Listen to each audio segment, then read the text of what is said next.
Tov. Alors bonsoir d'abord. Baruch Hashem. D'abord, je suis très content que Bémet, vous soyez venu avec vos filles. On voulait organiser au moins une fois avant la pause, parce que la semaine prochaine on n'a pas cours. Faire une petite pause. Hanouka, en famille, chacun a ses occupations, Bezrat Hashem. Et c'est bien de toute façon de créer la pause. Comme dit le Baal Shem Tov, la pause crée le désir. Quand on est trop, à la fin, ben on se lasse. Alors c'est bien de créer, entre guillemets, la pause pour créer encore la volonté de. Alors, Bezrat Hashem, le cours de ce soir, c'est le Rav Dessler sur Hanouka. Et pourquoi précisément j'ai voulu que vous ameniez vos filles en même temps, qu'on fasse un cours groupé, parce que vous allez voir, on va voir Bezrat Hashem ensemble, que ça touche tout le monde, à tous les âges.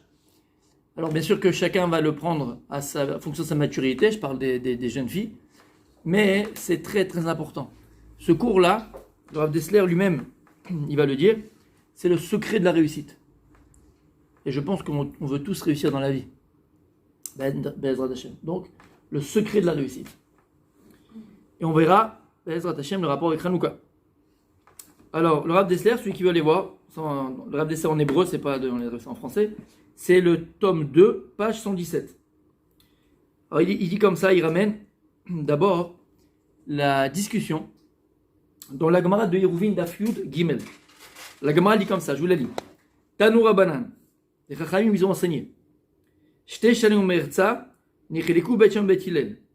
Pendant 2 ans et demi, Bet Shammai Bet Hillel, donc la maison de Bet Shammai, la maison de Bet Hillel, ce sont les élèves de Bet Shammai et de Bet Hillel, étaient en marloquette, en discussion. Allélu omrim noach lo le'am shel nivra et am shenivra. Bet Shammai lui disait, il aurait été préférable à l'homme de ne pas avoir été créé que d'avoir été créé. Allélu omrim noach le'adam shenivra yoter mishel nivra. Et Bet Hillel le disait, il a été préférable à l'homme d'avoir été créé que s'il n'avait pas été créé. Nigmeru vegamru, pendant 2 ans et demi en discussion, ils sont arrivés après 2 ans et demi à la conclusion de dire Noach lo le'adam shelo nivra yoter mishel nivra. Il aurait été préférable à l'homme de ne pas avoir été créé que d'avoir été créé. Ve'arshav shenivra, maintenant qu'il a été créé. Yepashpesh b'ma'asav, ve'amrele yepashpesh b'ma'asav. Donc il faut faire très très attention, que l'homme fasse très attention à ses actes, à ce qu'il fait. Magnifique. Ça c'est la Gemara. Premièrement, des gens voient que les Chachamim, ils n'ont pas peur de se poser des questions existentielles. On dirait une épreuve du bac. Ouais. Est-ce qu'il a été bon à l'homme d'avoir été créé ou pas? La place de l'homme dans l'univers. C'est bizarre. C'est bizarre, c'est une question existentielle. Les Chachamim se posent la question. Est-ce qu'il a été bon à l'homme d'avoir été créé ou de ne pas avoir été créé? Mais a priori, je pense que vous avez toute la question au bout des lèvres. On a le droit de se poser une telle question. Tu as le droit de te demander est-ce que c'est bien si tu as été créé ou pas? Tu remets en cause Akadosh Baruch Hu. C'est bizarre. On peut remettre en cause Akadosh Baruch Hu. C'est ça la discussion qu'ils ont. La discussion qu'ils ont, c'est sur Dieu. Est-ce que Dieu, ce que tu as fait, c'est bien ou pas? Chaz v'shalom. On l'a dit plus d'une fois. Akadosh Baruch Hu, il a créé le monde. Il a écrit, on dit dans la Tfila d'ailleurs, Kulam bechokma sita. Dieu, tu as créé le monde, Kulam bechokma, avec intelligence. Dieu, il a mis une intelligence divine dans chaque création. C'est ça la chokma. Et c'est quoi la chokma que nous, on doit déceler? C'est quoi chokma en hébreu? Koachma, la force du pourquoi. La vraie intelligence, c'est de savoir se poser des questions et des vraies questions.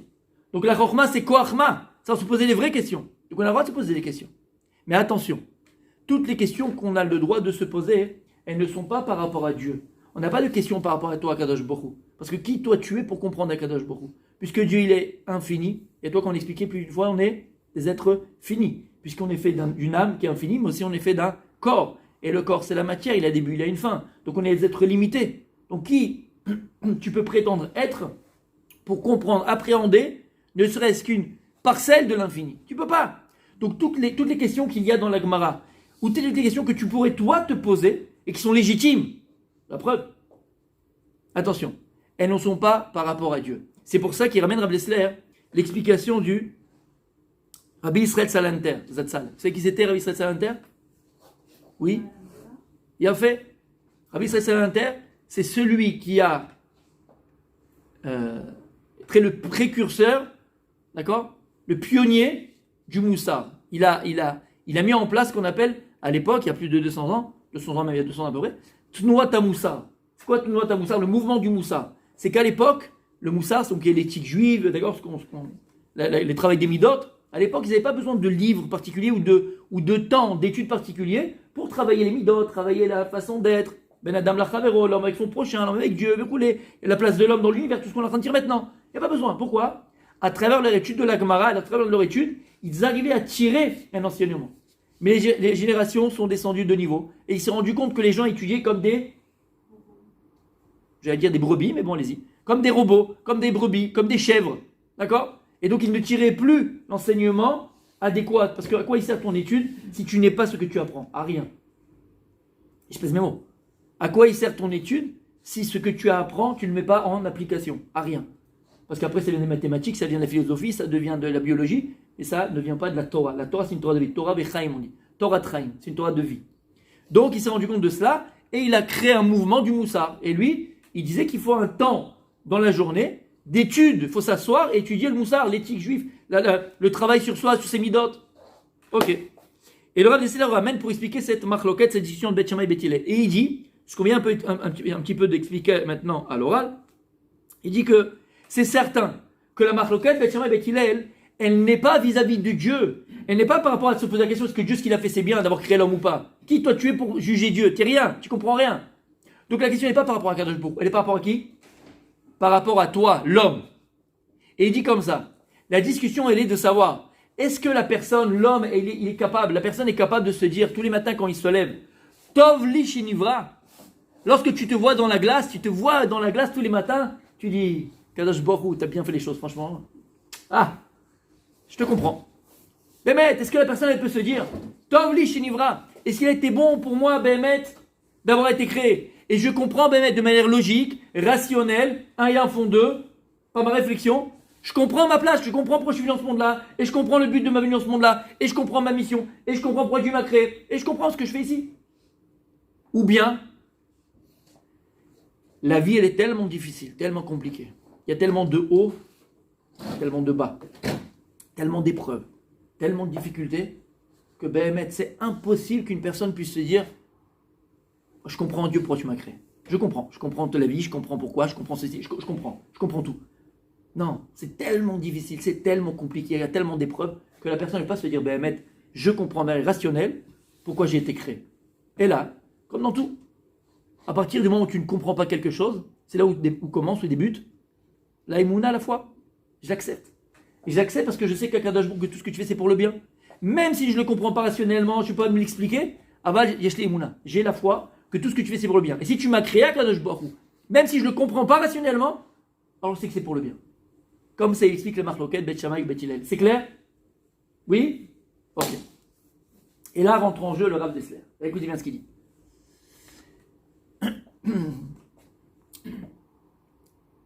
Il dit, en vérité, toi, Rabbi Israël Salanter, tu expliques comme ça la discussion Beth Shammai et Beth Hillel. C'est-à-dire, encore une fois, est-ce que je peux comprendre de rationnel que Tov li shenivra, je comprends pourquoi j'ai été créé, ou bien il faut que je l'accepte, parce que par la Emouna? Comprenez bien une chose.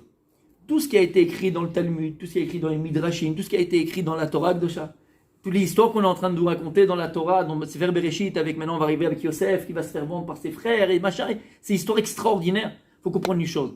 Ces histoires, elles n'ont pas été écrites il y a 5000 ans, d'accord, à l'époque, pour raconter des histoires pour endormir nos enfants. Non.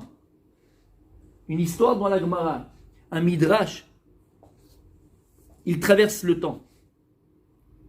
Et Chachamim, il savait bien qu'en 5781, on serait tous réunis ici à Ranana, à la synagogue, et que je ferais ce cours-là devant vous, et qu'on allait apprendre quelque chose de ce passage de la Gemara. Pour dire quoi? Pour dire que la Torah et les enseignements de Torah, ils sont intemporels. Oui, on les adapte à l'époque, on les adapte à ce que l'on vit. Mais le message, il est intemporel. Alors il dit, Rav Lesser, si c'est ça, si le message est intemporel, qu'est-ce que maintenant moi je vais apprendre de cette discussion-là, s'il a été écrite? C'est pour que j'apprenne quelque chose. Et toi, Rav Israël Salter, tu me dis, est-ce que je peux le comprendre rationnellement ou bien il faut que je prenne la Emouna? Ah ben, sauf kol sauf. Finalement. Tachles. Je vais te répondre. Ma'inav kamina. Qu'est-ce qui va sortir de ça? Si je peux arriver à le comprendre rationnel, Tov Lishenivra, je comprends pourquoi j'ai été créé, et je comprends le pourquoi de ma venue sur le monde, au monde, et je comprends. Inema Tov Umanaim, extraordinaire. Et si je ne comprends pas, à ce moment-là, c'est la Emouna, c'est comme dans tout. Si je comprends, Inema Tov, et si je ne comprends pas, c'est la Emouna. Ma'inav kamina, qu'est-ce qui va sortir maintenant dans ma vie de tous les jours? Qu'est-ce que ces discussions entre Beth Shammai et Beth Hillel vont me changer dans ma vie? Qu'est-ce que ça me change dans ma vie? Vous avez compris? Qu'est-ce que ça va me changer dans ma vie? Et il explique, il dit quelque chose d'extraordinaire. Il dit en vérité, la marloquette Beth Shammai et Beth Hillel, elle est Ba'avodat Hashem, et si on arrive un peu plus à ouvrir le focus, on verra dans la vie en général. C'est une marloquette yesodite, fondamentale de la vie. Je vous pose la question, mesdames et mesdemoiselles. D'après vous, quelle est l'arme de prédilection? Le Yetzara, il a beaucoup d'armes. Le Yetzara, il a des tonnes d'armes, ne vous inquiétez pas pour lui. Mais quelle est l'arme de prédilection du Yetzara? Je précise ma question. C'est une arme, comment on appelle ça, vous savez, dans les armes pas biologiques, là, nucléaire. C'est une arme nucléaire qui laisse rien derrière lui, qui t'achève, qui t'anéantit. Quelle est l'arme, d'après vous, de prédilection pour t'achever du Yetzirah? Qui dit quoi? C'est de quoi prédilection? Number one. Ah, ok. D'accord? Number one. L'arme qui... Mais pas pour te faire un petit peu, tu vois, aller à droite, à gauche. Non. Pour t'achever, t'anéantir sur place. En deux mots, t'empêcher d'exister. Vous vous rappelez les cours qu'on a fait les semaines d'avant? Ouais. Pour t'empêcher d'exister. Pour t'empêcher de faire grandir ce Ani. Pour... Ah, excusez-moi, je suis très loin. Le manque d'Emouna? D'accord, Mechila. Le manque d'Emouna, d'accord. J'entends. Le manque d'Emouna. Non mais c'est vrai, Emet, c'est vrai, très vrai. Très vrai. Manque d'Emouna, c'est très vrai. Mais il y a autre chose qui touche bien sûr la Emouna. Parce que si on avait la Emouna, on n'arriverait pas à ce cas-là. Il va faire grandir dans ton cœur une fausse donnée, un faux savoir, une mauvaise information, une fausse croyance, une mauvaise Emouna, si vous voulez. Qui est? Grâce à Dieu, vous ne le connaissez pas celui-là, hein, Blaina. Alors ici, ils ont dit la shonara. La shonara. Ça use. Je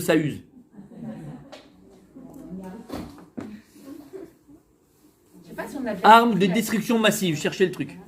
Comment? Je sais pas si on a bien compris la question. La question, c'est qu'Yetzirah, il va utiliser une arme de destruction massive, nucléaire, pour t'empêcher d'exister, d'être, de devenir, de grandir, de réaliser. La peur, c'est pas mal, ça touche.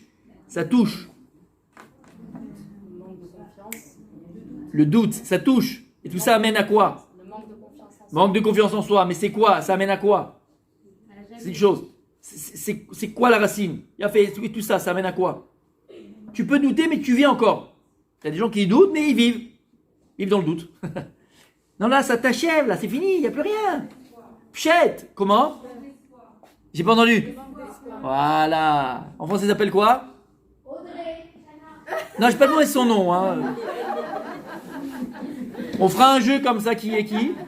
C'est pas le but de ce soir. Le désespoir. Le désespoir. Il y a fait méode. Dit le Rav Dessler, le corps le plus grand qu'il y a dans Yetzirah pour te détruire de l'intérieur, c'est faire pénétrer dans le corps de la personne le désespoir. Et bien sûr, je vais jouer l'Yetzirah, n'ayez pas peur. C'est ce qu'il te dit, l'Yetzirah? Qui je regarde? Oh, t'es en face de moi, je m'en fous. Ah, c'est ce qu'il te dit, l'Yetzirah? Et à juste titre, là. Hein. À juste titre. Il n'y a pas longtemps, on était quelle fête? Rosh Hashanah, Kippour, Sukkot, Nachod. Honnêtement, entre vous et moi, on est que nous, d'accord? On est juste filmés. Entre nous. Rosh Hashanah, Kippour, on est tous des tzadikim, des tzadkaniot, Nachod.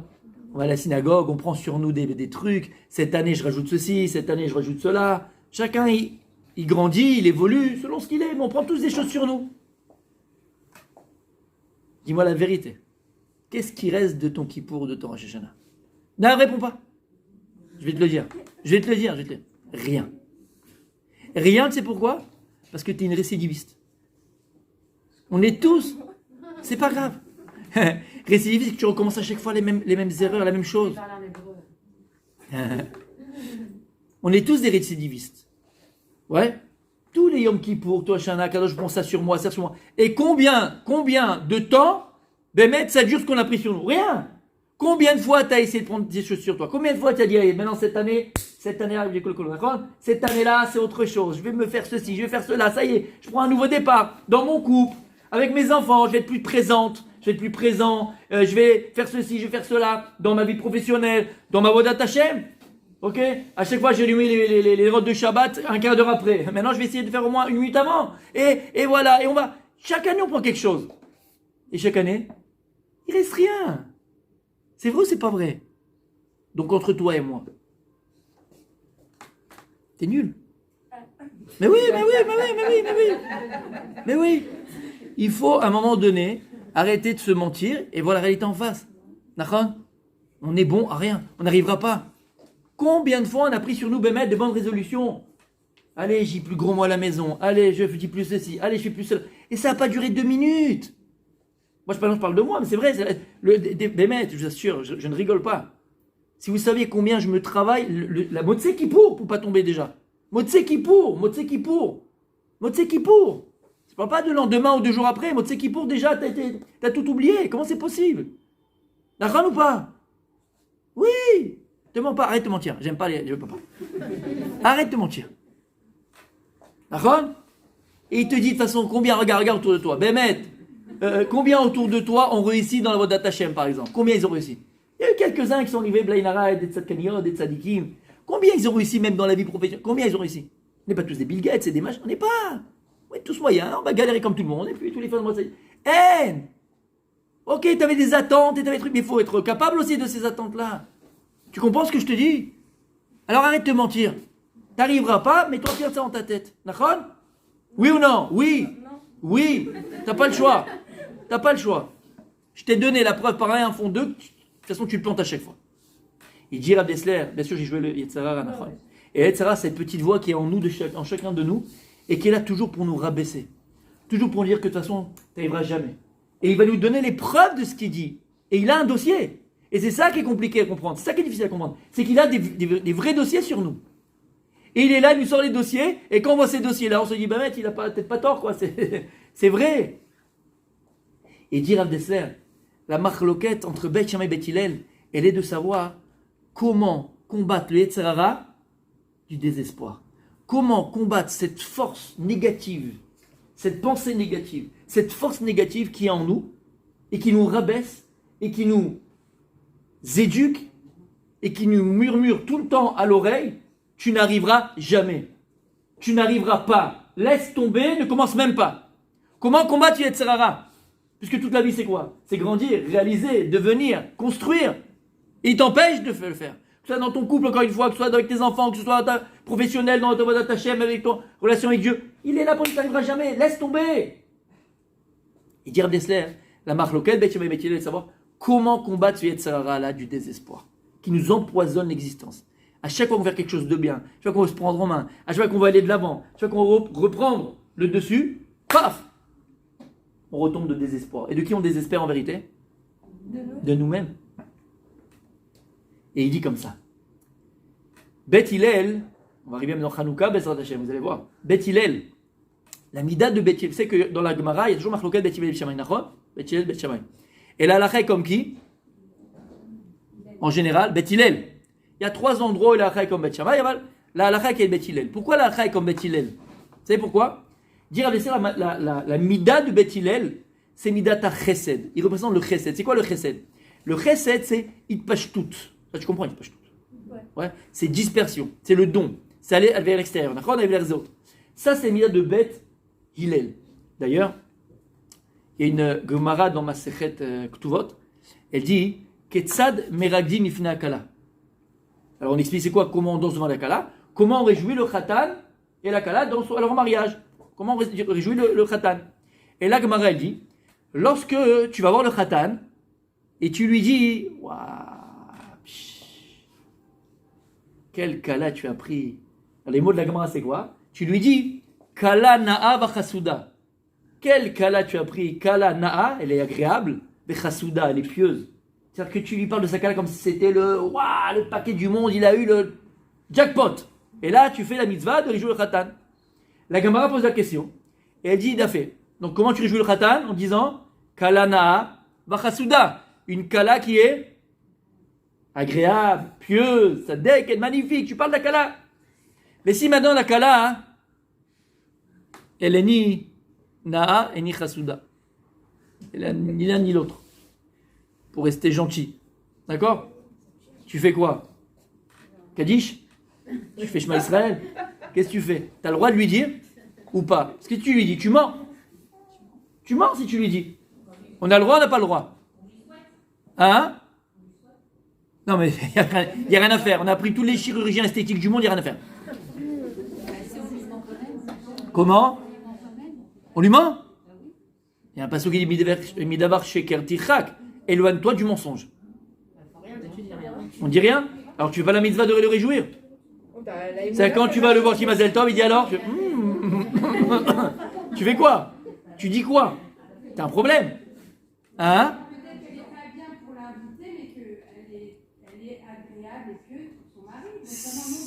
Dans vos paroles, je reconnais Rabbi Aaron. C'est beau, c'est beau. Blainara. Hachem est avec Zivugim. Hein. C'est impressionnant. Impressionnant. Blainara. Écoutez, tu dis pas? Non, tu lui mens. Ah, tu lui dis quand même. Ouais, non, tu lui mens. Tu lui dis quand même. Donc elle est quand même si tu y crois pas. Vous avez dit qu'on suivait Beth Hillel et Ouais. c'était chesed. Ouais. Alors je pense qu'on lui ment. Alors écoute bien. Beth Hillel, il dit comme vous. Il dit on doit le droit de lui dire. Parce que c'est chesed. Et Beth Hillel te dit si lui il a épousé, c'est qu'à ses yeux. Elle est belle, ce que je veux dire maintenant. Et de là, on a un klal dans la vie. Ils disent à Beth Hillel, Leolam te'e da'ato shel adam me'urevet im habriot. De là, on apprend que la personne, l'homme, la personne, elle doit être, son date, son esprit, elle doit être sociable, mélangée aux autres. C'est-à-dire que si maintenant il y a une copine qui vient te voir avec un pull qu'elle vient d'acheter à Zara en 50%, c'était Black Friday, elle ne peut pas le rendre, même si c'est un pull d'arlequin, elle kiffe, elle est là, elle dit, regarde le truc que j'ai fait, qu'est-ce que tu lui dis? C'est moche? Non! Tiens, ça va bien avec ton teint, c'est bien. Ça te va bien. D'accord? Et voilà, c'est bien, tu fais plaisir. Maintenant, si elle vient demander conseil avant, là, tu as le droit de lui dire oui, non, c'est un conseil. Mais si elle l'a acheté, c'est que c'est belle, c'est beau. Donc il dit, Beth Hillel, Leolam te'e da'ato shel adam uravet im habriot. Tu vis pas dans une bulle. Et on n'a pas tous les mêmes goûts. Et si la personne, elle l'a acheté, ça y est, elle a payé, elle a fait. Alors, elle, à ses yeux, c'était joli. Tu dis que c'est joli, qu'est-ce que tu as? Qu'est-ce que ça te fait? Tu dis que c'est joli, c'est chesed. Tu sais qu'est-ce qui est Beth Shammai dans la Gemara là-bas? Il dit, t'as pas le droit de lui dire. Pourquoi? Parce que Beth Shammai, eux, ça a mis là de rigueur. Rigueur. La vérité pour Beth Shammai, elle est absolue. Absolue. Il y a une seule vérité. Et donc, lui, ils te disent, il y a un pasouk. Midevar sheker, tichak. Éloigne-toi du mensonge, tu dis rien. D'accord? Mais la halakha, comme tu as dit, elle est comme qui? Comme Beth Hillel. Donc, qu'est-ce qu'on voit? Beth Hillel, l'amida, c'est quoi? C'est chesed. Et ils te disent, Beth Hillel, Béhémet, une personne, elle peut se dire que sa réussite, elle est proche. Béhémet, une personne, elle peut se dire que Béhémet, ma réussite, elle est proche, et que je vais réussir à avoir un couple fort, je vais réussir à avoir des enfants, Bezrat Hashem, avec des valeurs, transmettre des valeurs, une vraie, comment on appelle ça? Un Velkesher. Une vraie relation, un vrai lien avec mes enfants. Je vais réussir au niveau professionnel. Je vais pouvoir faire de grandes choses. Je vais pouvoir grandir dans la Torah, être quelqu'un de bon, de vrai, d'amitié. Un homme, il peut se dire que ça, il réussit à les proches. Comment? Parce que eux, c'est chesed. Il te dit, lorsque tu vas aller du plus facile au plus difficile, et tu vas monter les échelons, alors quand tu vas faire quelque chose de facile, tu vois que tu vas le réussir, tu te dis, voilà, regarde, j'y réussis. Aujourd'hui, ce que je viens de entreprendre. Demain, j'arriverai à quelque chose de plus difficile. Et là, je continue et je grandis. Ça, c'est qui? C'est Beth Hillel. Donc Beth Hillel, ils te disent, Ben, mettre une personne, elle peut se dire que sa réussite, elle est proche, en allant du plus facile au plus difficile. Bet Shammai, on vient de le dire. Eux, leur mida, c'est quoi? C'est mida de rigueur. C'est-à-dire que si le mur, il est tout blanc, et il y a un petit point noir sur le côté à droite, qu'est-ce qu'ils voient? Le petit point. Esprit de critique. Tu connais? Esprit de critique. Parce que la mida de Bet Shammai, c'est Emet. Et la vérité de Bet Shammai, elle est absolue. C'est pour ça que, dans la mazé d'entre monde aujourd'hui, là, la comme Bet Hillel, parce que la vérité, on avait dit, pour rappeler par rapport au choix, c'est quoi un bon choix? Ceux qui se rappellent? Celles qui se rappellent? Un choix existentiel? Non, j'ai oublié. Il a fait, tu te rappelles ce qu'on avait dit? C'est quoi un bon choix? C'est un choix qu'on anticipe. Ça, faut anticiper. C'est quoi un bon choix? C'est un choix qui me correspond. D'accord? Ce qui est bon pour moi n'est pas forcément pour vous. Donc un bon choix, c'est un bon choix qui me correspond. Et donc, c'est ce qu'il dit Bet Shammai, Bet Hillel. La vérité, elle n'est pas absolue dans ce monde-là. La vérité, elle dépend de chacun. On a chacun notre vérité et notre évolution personnelle dans la Avodat Hashem, dans ce qu'on est, dans ce qu'on grandit. On n'est pas tous les mêmes. Ça, c'est Bet Hillel. Bet Shammai, non, comme on a dit, c'est quoi? C'est la rigueur, esprit critique. La vérité, elle est absolue. C'est pour ça que quand Mashiach viendra, là, la ne sera plus comme Bet Hillel. Comme qui? Comme Bet Shammai, il y aura une seule vérité. Il y a Dieu, on le voit, c'est fini. Il n'y a plus qu'on va chercher Dieu dans la nature. Et Dieu, Akadosh Baruch Hu, il est là. Eux, ils te disent, Behemet, la vie, elle est tellement, tellement compliquée. Tellement compliquée. Il y a tellement d'épreuves. Tellement de fois qu'on a voulu construire des choses fortes, des choses vraies, des choses durables, qui n'ont pas duré. On a tellement essayé, on s'est tellement planté, qu'il est pratiquement impossible pour une personne de se dire Tov li sheniva, que ma réussite elle est proche. Impossible. La vie elle est trop dure. Trop dure. Comme qui est la halakha? Comme qui est la Gemara à la fin de conclut? Bet Hillel? Ah non. Ah non. Comme Bet Shammai. Ici la Gemara est comme Bet Shammai. Noach lo ladam shelo nivra veta shenivra. Elle était mise de ne pas avoir été créée, d'avoir été créée. On a conclu comme qui? Comme Bet Shammai. Alors qu'est-ce qu'on fait? On prend des cordes et on se pend? On fait quoi? C'est ce qu'il dit Bet Shammai. La vie elle est trop compliquée. Tu t'es tellement planté, tu as tellement eu d'épreuves. Tu as voulu te lever, tu as voulu construire, tu as voulu faire, tu t'es planté, tu t'es tombé. C'est trop compliqué. Et c'est pratiquement impossible que l'homme arrive à se dire que ma réussite, elle est proche. Alors, qu'est-ce qu'on fait? On arrête là, on baisse les bras? On arrête là et on baisse les bras? Écoutez bien. Et c'est là que Rav Dessler entre en jeu. Regardez ce qu'il dit.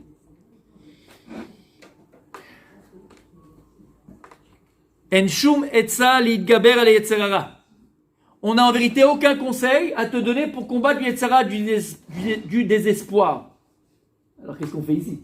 Si tu ne me donnes pas de conseils pour combattre le yetzer hara du désespoir, alors qu'est-ce que je fais ici? Il te dit Rav Dessler, la halacha elle est comme Bet Shammai. Ve'en shum etza li'itgaber al yetzer hara. J'ai aucun conseil à te donner pour combattre le yetzer hara du désespoir. Veya notenet. Et c'est ça que Bet Shammai vient t'enseigner. Et c'est ça l'enseignement le plus précieux que Bet Shammai vient nous donner. C'est ça l'enseignement. Et c'est ça l'antidote pour combattre le yetzer hara du désespoir. C'est de savoir que je n'ai aucun conseil à te donner pour le combattre. Et c'est ça le plus grand des conseils que je peux te donner, mon fils. T'imagines, ton fils vient te poser une question, il demande un conseil, tu dis chérie, j'ai pas de conseil à te donner. Et c'est ça mon conseil. C'est pas possible, tu te fiches de moi. Écoutez bien. Dit Vehi anotenet. Et pourquoi c'est le conseil que Bet Shammai nous donne? Et là il le dit parce qu'il existe une force extraordinaire qu'Akadosh Baruch Hu il a mis à chacun d'entre nous. Et en vérité cette force que Dieu a mis en nous, c'est une prise de conscience. Quelle conscience? Koar shel en brira. C'est la conscience de se dire que je n'ai pas le choix. Je n'ai pas le choix que de réussir. Koar shel en brira ou chazak meod. On a en nous cette conscience qu'on doit acquérir. On a en nous cette force extraordinaire. En vérité, de se dire, je n'ai pas d'autre choix que de réussir. Et c'est uniquement avec cette conscience, avec ce tempérament, qu'on pourra arriver à surmonter toutes les difficultés qui seront sur notre chemin. Mais si Ataï avec l'aide de Dieu. Pourquoi? Parce que si Akadosh Baruch Hu nous impose un travail aussi difficile, c'est tellement dur la vie. Na'amin mishumze, emuna. Alors, je crois, précisément parce que c'est dur, Chez Davka Beshel Akshaim, elle est Yatzliach. Parce que c'est tellement dur que je réussirai. Quand Beozro Kol Kochetav Negdam. Quand je vais arriver à concentrer toutes mes forces contre elle. Et on explique. Akadosh Baruch Hu, il a mis en nous une force extraordinaire. Une force qui s'appelle le corps du En Brira. C'est quoi cette force du En Brira? De se dire, Behemet, quand je suis devant une difficulté, quand je suis devant maintenant un projet, n'importe quel projet que ce soit dans mon couple, ainsi de suite, n'importe quel projet que je vais avoir, et que Behemet, comme on a dit, la vie elle est difficile, je suis déjà tombé plusieurs fois, on s'est dit que cette fois-ci, ça y est, on se parle bien, on ne dit plus de gros mots, ça y est, on se respecte, on relance la machine, on essaye de coller les morceaux, on essaye de reconstruire ensemble. Mais c'est impossible, des fois tu dis c'est impossible. Akadosh Baruch Hu, il t'a mis une force extraordinaire, un mental extraordinaire. Et tu dois acquérir ce mental. C'est quoi ce mental que tu dois acquérir? Embrira. Comprends que tu n'as pas d'autre choix. Maintenant, c'est quoi ce corps de Embrira? Il te dit quand est-ce que tu réussiras? Quand tu vas réussir à concentrer toutes tes forces dans le but que tu t'es donné. Pourquoi il dit ça le Rav Dessler? C'est que le Yetzer Hara, à part la force du désespoir qu'il met en nous, il a une autre force extraordinaire, le Yetzer Hara. On a tous été à l'école, d'accord? Rappelez au Moyen-Âge. Au Moyen-Âge, il y avait la classe, la noblesse, là, d'accord? Vous vous rappelez? La noblesse et le tiers-état. Vous vous rappelez ou pas? Non? Ok. La noblesse, tiers-état. Le clergé, le tiers-état. D'accord? Tiers-état. Ok. À l'époque, ça avait deux classes. Les nobles et les paysans qui mangeaient la bouse de vache. D'accord? Ça fait à peu près 100 ans que la société a créé une nouvelle classe. Qui s'appelle? Oui, qui s'appelle?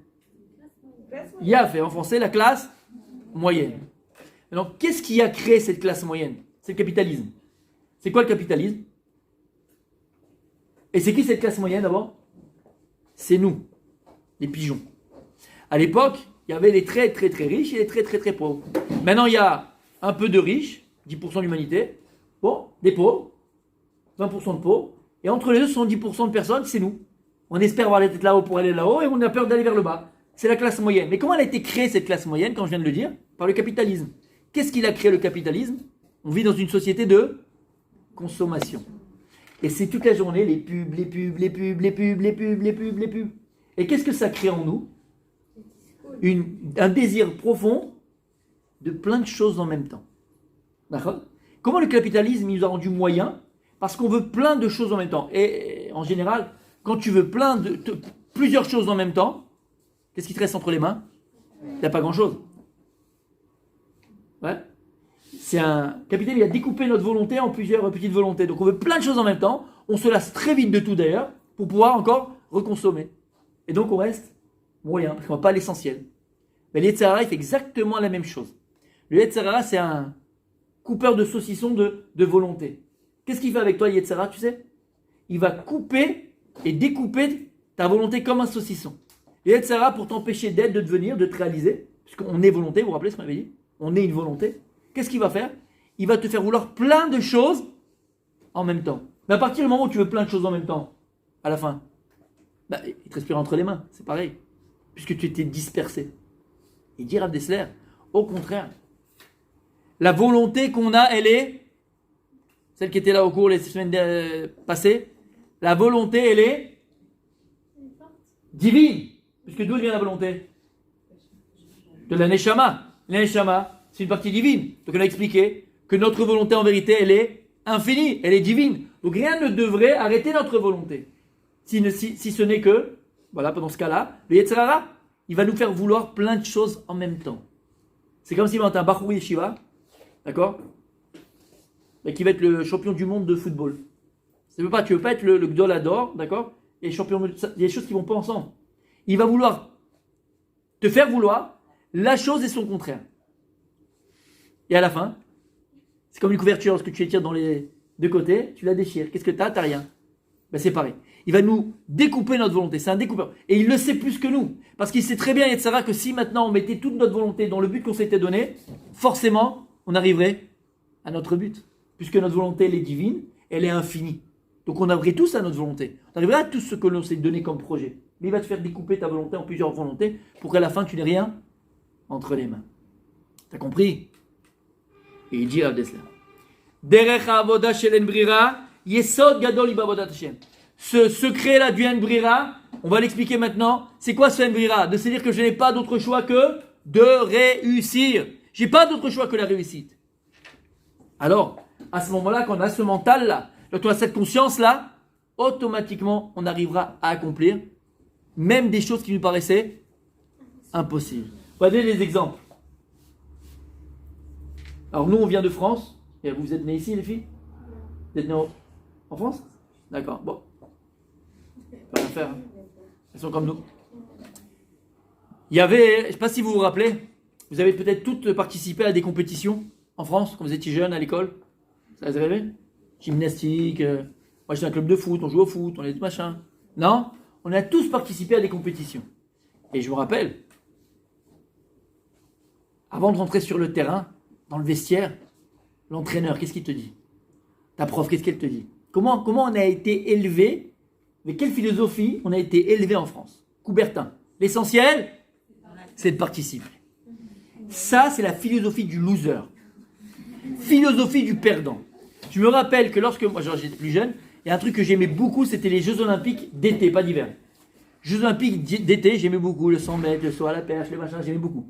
Et c'était très souvent dans des pays, Séoul, machin, d'accord. Et donc c'était à 1h du matin, tout ça, j'étais avec la glace comme ça, à Gendaz, et je mangeais devant le truc et je regardais tous les trucs, je kiffais. Et quand j'étais plus jeune, je me suis toujours demandé un truc qui m'interpellait à chaque fois. Vous savez, il y avait le sikoum. Comment on dit le sikoum? Un résumé. Ouais, le résumé, c'est de la journée, de la semaine, à la fin, même à la fin. Alors tu avais USA, 253 médailles d'or. Après URSS, c'est l'URSS. L'URSS, 248 médailles d'or. Après tu avais la Chine, 230 médailles d'or. Et ainsi de suite. Et à la fin, il fallait ça, t'attendais à la fin de la soirée, tu avais la France, 3 médailles d'or. Et ils défilaient sur les Champs-Élysées, ils avaient la médaille du président de la République. Mais moi j'étais très... j'aime beaucoup la France. Je sais pas si vous aimez, moi j'aime beaucoup la France. Et j'aimais beaucoup la France. Vraiment, c'est un beau pays, ils nous ont bien accueillis, on a grandi comme des rois là-bas. Moi j'aimais la France et j'aime toujours la France d'ailleurs. On peut se lever pour la manger. Non, mais c'est vrai, c'est un beau pays et avec on a eu quand même une belle jeunesse. Et c'est un gratatov. En tout cas, je me suis dit, mais attends, c'est quoi? C'est pas un tard d'être français. Non? Tu sais que c'est un moum, comment on dit un moum? Voilà, un défaut. C'est pas un défaut d'être français. Pourquoi les Américains, ils ont eu 245 médailles d'or? L'URSS 248, machin. Les France 3. Et tous les ans pareil, hein, ça va tout le temps, dans tous les sports, dans tout. C'est bizarre, non? Après, tu comprends? Parce qu'un Français, quand rentre sur le tatami, là, contre Chou Chang Chung, lui, c'est quoi? On lui a dit avant de rentrer sur le tatami, qu'est-ce qu'on lui a dit? L'essentiel, c'est de participer. Écoutez bien cette phrase. L'essentiel, c'est de participer. Lorsque tu dis ça à un enfant ou à quelqu'un, ou à toi-même, quand tu fais quelque chose, l'essentiel, c'est de participer. C'est que tu laisses déjà 50% d'échec. Donc, tu as le choix. Tu as le choix de quoi? De planter. Mais le petit Chinois qui rentre sur le tatami, ou le Russe qui rentre sur le tatami, il sait que s'il n'a pas la médaille d'or, il revient en sushi. Il n'a pas le choix. Il n'a pas le choix. Il va donner son âme pour gagner. On lui laisse pas le choix là-bas. C'est le pays, c'est le communisme, c'est le machin, c'est le drapeau. Il va se battre jusqu'à comme un pitbull. Parce qu'il rentre sur le tatami, il se dit une chose, quoi? En brira. Le mental, c'est un mental d'acier. Attends, il est contre le français, c'est un énorme là, il est comme ça, on dirait d'accord? Il le met à terre, il le mange, il le bouffe. Comment c'est possible? Parce que lui, quand il rentre sur le tatami, en brira, il n'a pas d'autre choix que de gagner. Et on a été élevé, éduqué, répété et rabâché. L'essentiel, c'est de participer. Alors quand ça reste au sport, bon, disons, c'est pas non plus quelque chose d'existentiel, à part pour les professionnels. Mais quand tu as été éduqué toute ta vie à entendre l'essentiel, c'est participer, ben, tu vas calquer ça dans tous les domaines de ta vie. Dans ton mariage, les amis, on a tous, Belaïnara, d'accord, nos grands-parents. Moi, je me rappelle, c'était un sketch. Quand mes grands-parents se disputaient, c'était en arabe, c'était un sketch. Je me rappelle, et je rigole pas, je me rappelle, tu croyais qu'elle prend sa valise, elle va partir. Ça y est, c'est la fin du monde, c'est le pire de tous les trucs, et en arabe, et tu rigolais, toi. Et à midi, ou midi et demi, je sais plus, c'était l'heure du repas, tu dis, ils sont fous. La table, elle est mise, mlouchia, elle est là avec le truc, avec la serviette, chérie, il te manque quelque chose, machin, lui met sur le machin. Ils sont fous. Bah à l'époque, quand on se mariait, c'était pour la vie. En brira. C'est-à-dire que ça rentrait même pas en... Il n'y a pas en brira, c'est pour la vie. Je le prends comme il est, je la prends comme elle est. En. On va s'engueuler, on va se truquer, on va s'aimer comme Thierry Gilbert. On va aussi s'aimer. Oui. Et aujourd'hui, malheureusement, c'est un divorce sur 3 mariages. C'est pas 2 divorces sur 3 mariages. Mais pourquoi? Parce que les mentalités, elles ont changé. Et aujourd'hui, il y a le choix. Le mariage, c'est même un essai, on va essayer. Et si ça marche pas, eh ben ça marche pas. La génération du jetable, Khad Pahami. Je rappelle ma grand-mère, fallait pas mettre un demi-couvert en plastique à table. C'était souiller la table. Comment tu dis, c'est quoi ça? Regardez les mentalités, même dans la vaisselle. Khad Pahami. Et on est éduqué comme ça pendant le Metzara. Khad Pahami, tout est jetable. Et tout se remplace, il n'y a pas de problème. Les machines à laver à l'époque. C'était pour durer 50 ans. Je sais que c'est 2 ans. Ça existait? Machine à laver, oui. Ça existait, machine à laver, oui. Pas mal. Ouais, ça existait, machine à laver. En 1845, ça existait. Ça existait. Mais c'était fait pour durer. Les vaisselles, elles se transmettaient de mère en fille. Magnifique. On faisait attention donc aux choses. Elles avaient de la valeur. Aujourd'hui, les choses n'ont pas de valeur. Pourquoi? Parce qu'on pense qu'elles sont remplaçables. Elles sont jetables. Et puis c'est tellement facile. Yesh brira. Bien sûr qu'on a le choix. Bien sûr qu'on a le choix. À l'époque, on se mariait pour la vie. Donc cette mentalité de Coubertin, elle n'est pas que dans le sport. Elle est dans tous les domaines de ta vie. Sache-le. Si tu grandis en te disant, bon, de toute façon, mais tu vas aller au bac. Bon, on va essayer. Ben pourquoi pas? J'ai commencé mes études. On va voir. Et tu es sûr déjà, tu as 50% de chances que tu te plantes.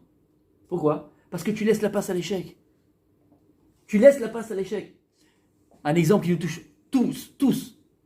Combien on a vu, bon, on est tous de toute façon des Bnei Aliyah. On a tous fait la Aliyah à un moment donné de notre vie, on est tous là-bas au Hachem, les Achinou d'être là. Et on voit des gens qui rentrent, ou qui partent, parce que rentrer, j'aime pas ce mot-là. Quand on vient. Après, tu repars. On rentre pas. Là, on est rentré, en revenant en Israël.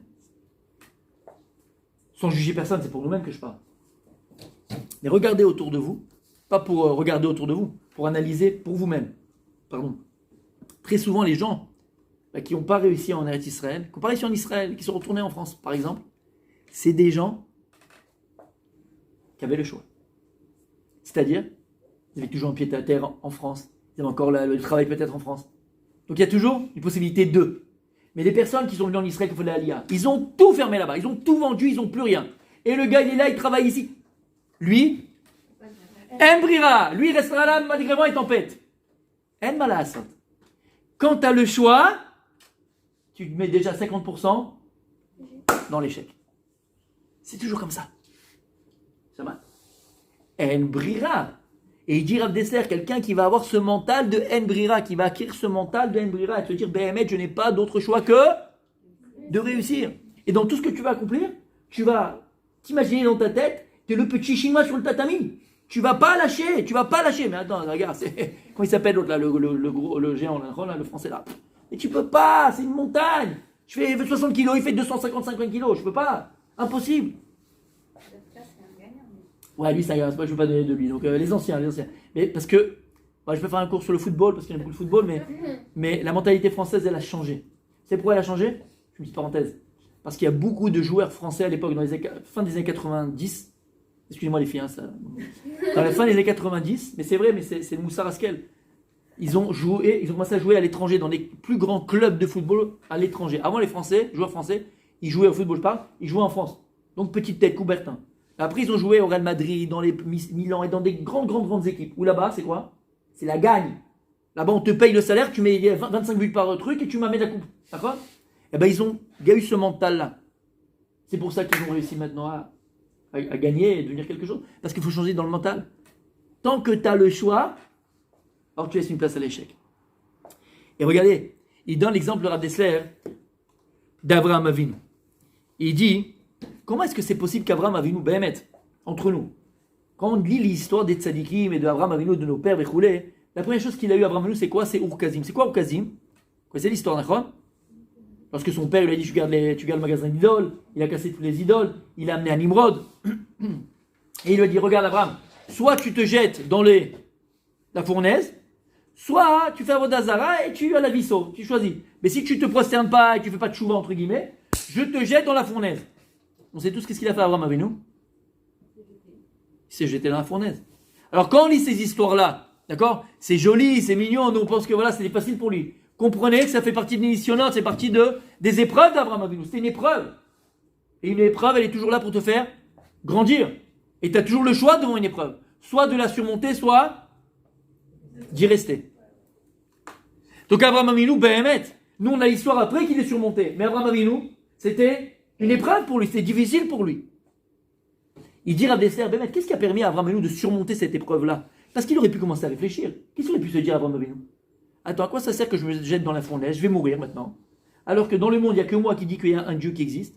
Alors que dans le monde, il n'y a que moi qui proclame moi et fort qu'il y a un seul Dieu et que j'amène l'humanité à croire à un seul Dieu. Je vais faire semblant, j'aurais pu se dire ça, je vais faire semblant de me prosterner. Après, je vais faire encore des Shabbatot. Après, je vais pouvoir encore faire des mitzvot. Je vais faire semblant. Abraham Avinu, comment c'est possible qu'il ait paré? Et il s'est jeté dans la fournaise. Vous savez pourquoi il dit Rav Dessler? Parce qu'il avait en lui cette force mentale de se dire quoi? Il n'y a pas de choix. Je n'ai pas d'autre choix. Me prosterner aux idoles, c'est la mort. Rentrer dans la fournaise, pour moi, c'est la vie. En brira. Et à partir du moment où tu penses, et tu sais très bien, j'ai pas le choix. Alors pour toi, c'est une évidence. Tu surmontes l'épreuve. Akadosh Baruch Hu, il vient, il t'aide. Même si c'est quelque chose qui te paraît impossible. Et tu vis des miracles. Et tu vis des miracles. Il dit le Rav Dessler, écoutez bien.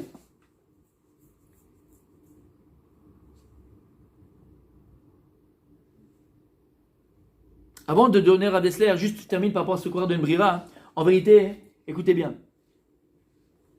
Pourquoi cette force mentale-là, elle va me permettre, Behemet, de dépasser toutes les épreuves de la vie, toutes les difficultés de la vie?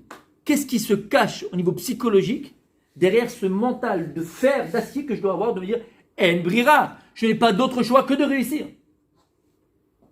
Est-ce que, alors, mesdames, je suis sûr que vous allez vous rappeler, vous les jeunes filles, je suis sûr que non, mais est-ce que vous vous rappelez, quand on était en France, il y avait une émission, je crois que c'était sur France 2, Antenne 2 à l'époque, ou France 2, je ne sais plus, d'accord? Ça s'appelait La Nuit des Héros.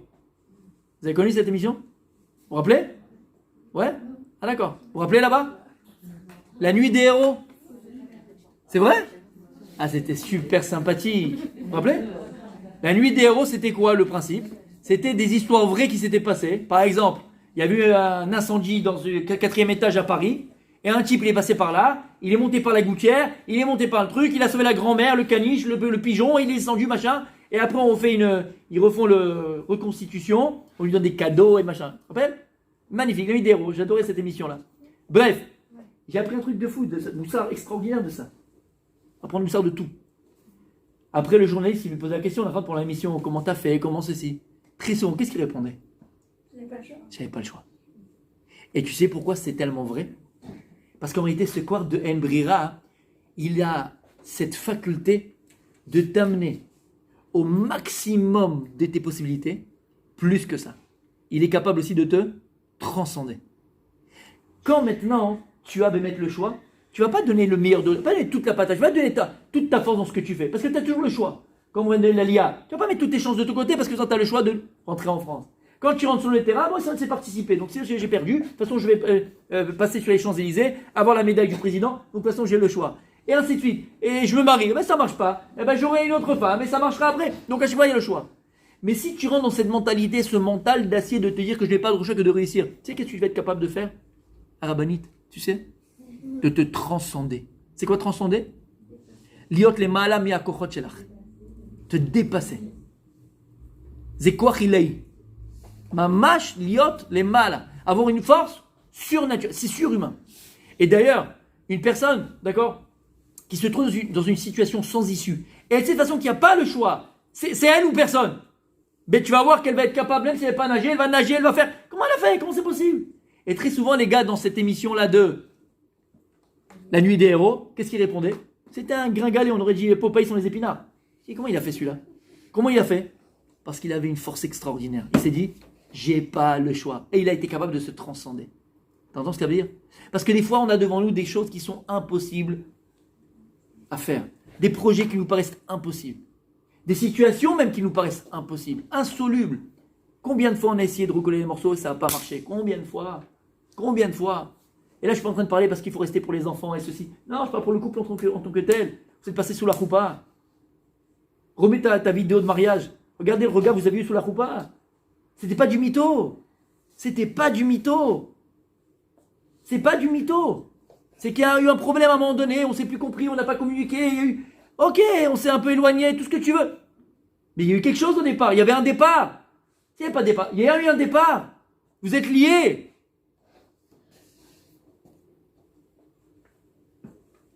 C'est impossible.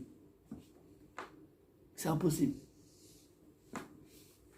C'est impossible? Non, non. Non. Tu sais pourquoi? Pourquoi c'est pas impossible?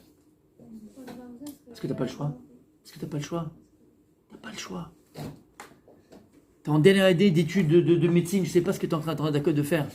C'est trop dur, j'arrive pas. Je comprends rien, j'arrive pas. Ben non, c'est pas impossible. Il faut aspirer à de grandes choses. Rien ne doit t'arrêter, il n'y a rien d'impossible. À partir du moment où tu sais que tu n'as pas le choix de réussir, il n'y a plus rien d'impossible. Et regarde ce qu'il ramène Rav Lessler. Il dit qu'il y a un Nisayon dans la Torah, que l'épreuve la plus difficile que Dieu nous a à tous donnée.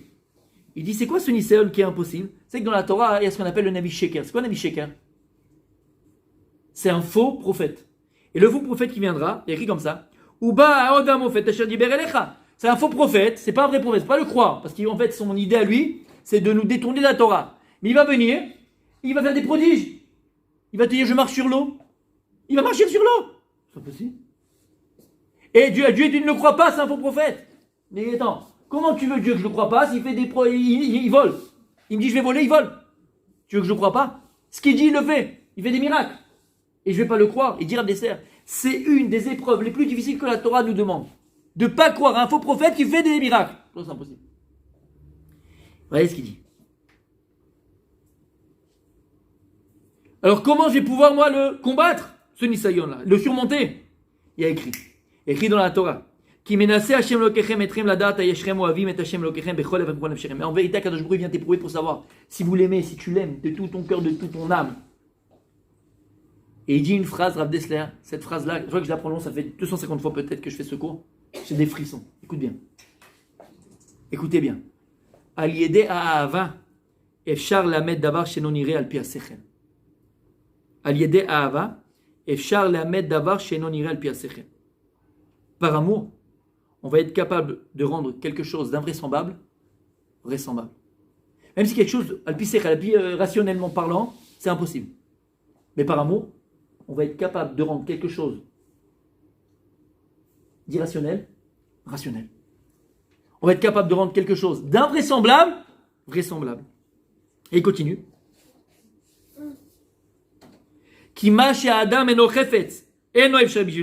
C'est un klal psychologique dans la vie. Parce que quelque chose que l'homme ne désire pas, alors pour lui c'est impossible. Quelque chose que tu ne veux pas, tu ne désires pas dans ton cœur, alors pour lui c'est impossible. Mais quelque chose que tu désires au plus fond de toi, quelque chose que tu voulais, alors c'est possible pour lui. Je te donne un exemple. Imagine un rabbinite. On vient avec le portable, quelqu'un comme ça, il vient, il te dit, il faut que je te parle. Bon. Il te sort son portable et il te montre ton père rentrer dans un endroit, il ne faut pas rentrer dedans, d'accord? Un endroit pas cachère. Comment tu réagis? Tout de suite, tu dis, c'est pas mon père. Mais si, regarde, c'est ton père. Mais c'est pas possible. Et sa pièce elle est tombée, elle a dû tomber, il est parti pour la ramasser, ou quelqu'un l'a appelé, il savait pas où il était. Impossible, mon père il va là-bas. Pourquoi? Pourquoi c'est pour toi c'est impossible, impensable que ton père il est là? Pourquoi? Pourquoi c'est impossible? Parce que tu crois en lui. Tu sais pourquoi? Parce que tu l'aimes tellement que pour toi c'est impossible. Et que dans ton cœur, c'est une chose tellement invraisemblable que c'est pas possible. Et que l'amour que tu as pour lui il est tellement au-dessus du rationnel que pour toi, c'est impossible. C'est comme si maintenant, une copine vient de parler. Ouais. Elle vient de parler sur une autre copine. Tu sais, celle-là, elle fait ça, ta ta ta ta ta ta ta ta ta ta ta ta ta. Comment tu réagis, toi? Je lui dis, arrête de dire des bêtises, je la connais, c'est une sale déquête, n'importe quoi, tu parles mal, tu fais la shonara, n'importe quoi, arrête de dire des bêtises, d'accord? N'importe quoi, c'est déquête, tu es même pas en rêve. Et elle raconte la même chose à ta copine qui est à côté de toi. Et l'autre, elle dit, moi, je t'avais dit. Moi, dès que je l'ai vu, j'ai le nez, moi, je les vois, les roublards. Moi, depuis le début, j'ai vu qu'elle était un petit peu comme ça elle faisait la tzadékette, mais derrière, je connais. Pourquoi toi, tu réagis comme ça et l'autre réagit comme ça? C'est ce qui tire Dessler. Parce que toi, dans ton cœur, c'est impossible, c'est inimaginable. C'est impossible. Tu as un amour tellement grand pour ta copine que pour toi, c'est impossible. Alors que l'autre, dès le départ, elle n'était pas 100% d'amitié vraie avec l'autre. Donc elle avait un peu dans son cœur cette possibilité de... Alors pour elle, c'est possible. Tu entends ce qu'on dit? Mina Shamaim. Tovim meitanu midat avat Hashem kazot, shmitgaberet al kol agbalot. Et c'est ça qu'Hashem il attend de nous. Hachem il attend de nous un amour pour lui tellement grand qu'elle dépasse toutes les limites. Toutes les choses qui sont irrationnelles. C'est un peu la mère tunisienne. Si tu veux avoir une mère tunisienne, le type de ma collègue qui écoutait Jocelyne, votre fils, il a volé à l'étalage. Comment elle réagit tout de suite? C'est pas mon fils! Mon fils il va voler, c'est pas possible. Et il lui montre la caméra, la vidéosurveillance, tout. Elle, c'est pas mon fils! Pourquoi c'est pas son fils? Parce que c'est impensable, il n'y a pas, c'est pas possible. Invraisemblable. Il dit Rav Dessler à Kadosh Baruch Hu, il attend de nous un amour de lui tellement grand, tellement fort, tellement vrai, qu'il est capable de dépasser toute rationalité. Toute rationalité.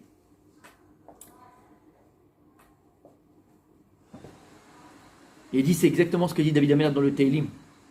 Il y a un Teilim très beau. C'est le Teilim Yud Gimel. Le Teilim Yud Gimel, David Amelach, lui quelque chose de très joli. Et il dit, Adana Hashem Tishkacheni, Netzach. Dieu, jusqu'à quand tu vas m'oublier? Parce que dans la vie, comme on a dit, on a des fois des dures épreuves. Et c'est vrai. Soit des épreuves sentimentales, soit des épreuves de santé, soit des épreuves de parnassa. N'importe quelle épreuve. Des fois, il y a des épreuves qui sont difficiles. Qui, plus que David Amelech, a une vie d'épreuves, les unes après les autres. Jusqu'à l'âge de 28 ans, détesté par son père, par ses frères, par tout le monde. Jusqu'à qu'il devient roi. Après, il s'est marié, il a eu un enfant qui a voulu le tuer. Et après, Shaoul voulait... Qui, plus que David Amelech, il a eu autant d'épreuves. Et il a dit à un moment donné de sa vie, David Amelech, à un moment donné de sa vie, à Kadosh Baruch Hu, Adana Hashem Shkarini Netza. Jusqu'à quand, à Kadosh Baruch Hu, tu vas m'oublier? J'ai l'impression que l'oubli que tu as, il est éternel. Tu m'oublies, à Kadosh Baruch Hu. Ton absence, il dit Rav Dessler, elle est sans fin. Adana Tassir et Panecha Mimeni. Jusqu'à quand, à Kadosh Baruch Hu, tu vas cacher ton visage de moi? Je trouve pas de lumière au bout du tunnel. Kadosh Baruch Hu. Adana Ashit Etzot Benafshi. Dans mon cœur, j'ai plein de questions. J'ai plein de doutes. Plein de doutes. Regarde. Hier, c'était bien. Aujourd'hui, on est tombé. Hier, j'ai construit. Aujourd'hui, c'est encore détruit. Hier, j'ai une bonne nouvelle. Aujourd'hui, c'est une mauvaise nouvelle. Combien, Hachem? Combien? J'arrive plus. Je suis au bout. Je suis au bord. Et à chaque fois, je suis obligé de trouver dans mon cœur des conseils personnels pour me dire, allez, demain, ça sera mieux. Et c'est pas grave. Combien? J'ai plus de force. Combien je vais me faire croire que je crois à mon couple? Combien? Ça y est, ça fait 25 ans comme ça. 25 ans qu'il me promet que ça tient pas. 25 ans qu'elle me promet que ça tient pas. Combien je peux? C'est dur. Ça fait la 12e affaire que j'essaye de faire, ça marche pas. Et je galère. Combien, Kadosh Baruch Hu? J'arrive plus. Yagon belibi yomam. Yagon, c'est les douleurs. Les douleurs, elles sont fortes dans mon cœur. Chaque jour, elles augmentent. Adana yarum oivai alay. Et lui, Yetzerara, tous les jours, mitgaber alay. Et toujours, Yetzerara, il vient, il essaie de me persuader qu'il n'y a aucune issue. Il n'y a aucune issue, aucune solution à tes problèmes. Tu ne pourras jamais t'en sortir. Jamais t'en sortir. Habita aneni Hashem Elokai, aira enai pen ishana mavet. Il dit, David Amelech, regarde Akadosh Baruch Hu, regarde-moi Hashem. Éclaircis mes yeux. Pour que je ne m'endorme pas dans la mort. Il dit Rav Dessler. Il dit David Amelech à Kadosh Baruch Hu Hashem. Là, je suis arrivé au maximum de mes forces, de mes possibilités. Quand je ne peux plus. Je ne tiens plus. Je vais tomber et plus pouvoir me relever, Hashem. Pen yomar oivi yichaltiv. Tsara yagilu ki emot. Et de peur que ceux qui me font souffrir, mes ennemis, vont se réjouir de me voir tomber. Et de se dire, ah, voilà, on l'a achevé. Hachem, je t'en supplie, Ibn Amelech, sauve-moi, éclaire mes yeux, relève-moi, pour pas qu'il trilou l'Hachem. Vani. Et par contre, moi, Vani. Encore il est là, tu vois. Vani. Ani, c'est qui Ani? Vani. Mon être, ma personne. Vani. Malgré tout ce qu'il vient de dire David Amelech, je suis plus là, je suis anéanti, je suis en dessous les décombres, je n'existe plus, il m'a tué l'Yetzerara, j'ai la dépression nerveuse et j'arrive plus et je crois plus. Vani. Je suis encore là, Hachem. Vani. Et tu sais pourquoi je suis encore là, Kadosh Baruch Hu? Pourquoi je peux dire Ani encore et me tenir sur mes pieds? Vani. Bechazdecha batarti. Je me renforce dans ma bitachon b'Hashem, dans ma foi en toi, dans mon assurance en toi, Kadosh Baruch Hu. Yagel ibi, Yeshua techa. Alors là, je sais que la Yeshua elle est proche. Je sais que la Yeshua est proche. Je sais que la délivrance elle est proche. Et écoutez bien ce que je vais vous dire maintenant, les filles. Écoutez bien. Il y a un klal dans la vie. C'est un klal, c'est une généralité, c'est une leçon de vie. Il dit le Kliyaka, c'est un commentateur sur la Torah. Lorsque Akadosh dit à Moshe Rabbeinu, va en Égypte, tu vas dire à Paro que le Dieu des Juifs, il est venu, des Israël est venu, et il demande de faire sortir mon peuple, tatati, tatata. Moshe, il y va, qu'est-ce qui se passe à ce moment-là? Vous avez vu le film? Qu'est-ce qui se passe à ce moment-là? Qu'est-ce qu'il fait Paro? Il dit non, mais qu'est-ce qu'il fait après quand il dit non? S'il dit non, ça va, ça suffit. Il endurcit l'esclavage. Il dit bon, jusqu'à présent, vous aviez comment on appelle ça, les vanim, les pierres, ok? Et maintenant, vous allez devoir les confectionner vous-même. Et Moshe Rabbeinu retourne chez Akadosh Baruch Hu, qu'est-ce qu'il lui dit? Une phrase terrible, il va être entre guillemets puni pour ça aussi. La mareota la amazé. Hachem, pourquoi tu as fait autant de mal à ce peuple-là? Avant que j'aille là-bas, au moins ils avaient les pierres pour travailler. Maintenant que j'ai été, c'est encore plus difficile. La mareota la amazé. C'est une phrase terrible. Pourquoi tu as fait autant de mal à ce peuple, Hachem? Pourquoi tu m'as envoyé? Il dit le Kliyaka Bakajrou, il dit bon, toi t'as rien compris. T'as pas compris pourquoi j'ai fait ça. Là, Yeshua elle est proche. Il dit le Kliyaka, c'était quoi entre guillemets? C'est le Kliyaka qui dit ça, on peut se permettre de dire. C'est quoi entre guillemets l'erreur de Moshe Rabbeinu? L'erreur d'analyse de Moshe Rabbeinu. Et dit le Kliyaka, qui peut me dire quand est-ce que la nuit est la plus sombre? À quel moment de la nuit est la plus sombre? 2 heures? Non, pas les heures, mais un moment. C'est un moment, sans heure. À quel moment la nuit est la plus sombre? Matay Alayla, c'est le plus rocher. Qui a dit? J'ai pas entendu. Khatsot? Non. Quel est le moment le plus sombre de la nuit?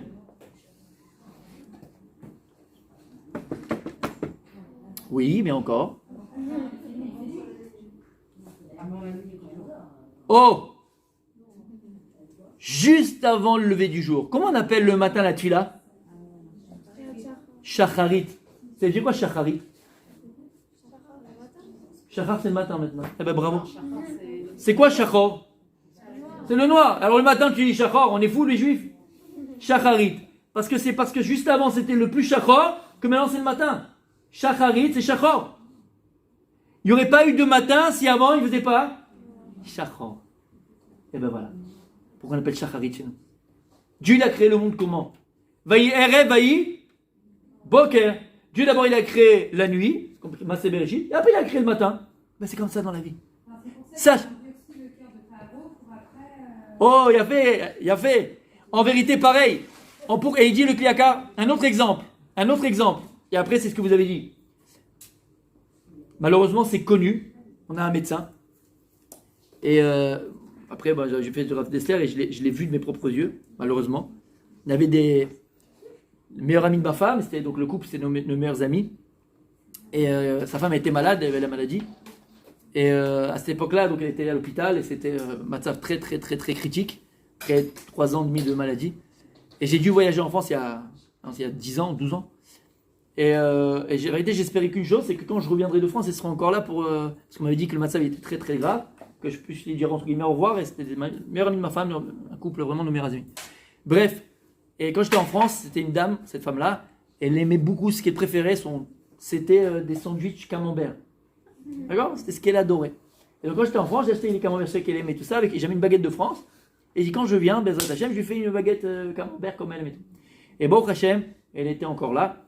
Et donc la première chose que j'ai fait, première fois que j'ai fait quand je suis arrivé, j'ai préparé ce sandwich, camembert comme elle aime et tout ça, et je suis arrivé à l'hôpital.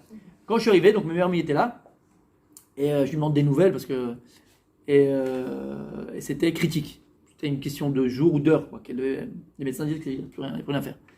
Et je suis arrivé avec le sandwich. Alors elle était alité, on peut s'imaginer avec les machins, les trucs, tous les appareils machin. Moi je viens avec le sandwich, je lui dis qu'est-ce que j'ai jamais une surprise pour ta femme. Il rigole un peu, et il me dit mais elle mange plus. Elle mange plus. Moi je savais pas que c'était à bouche.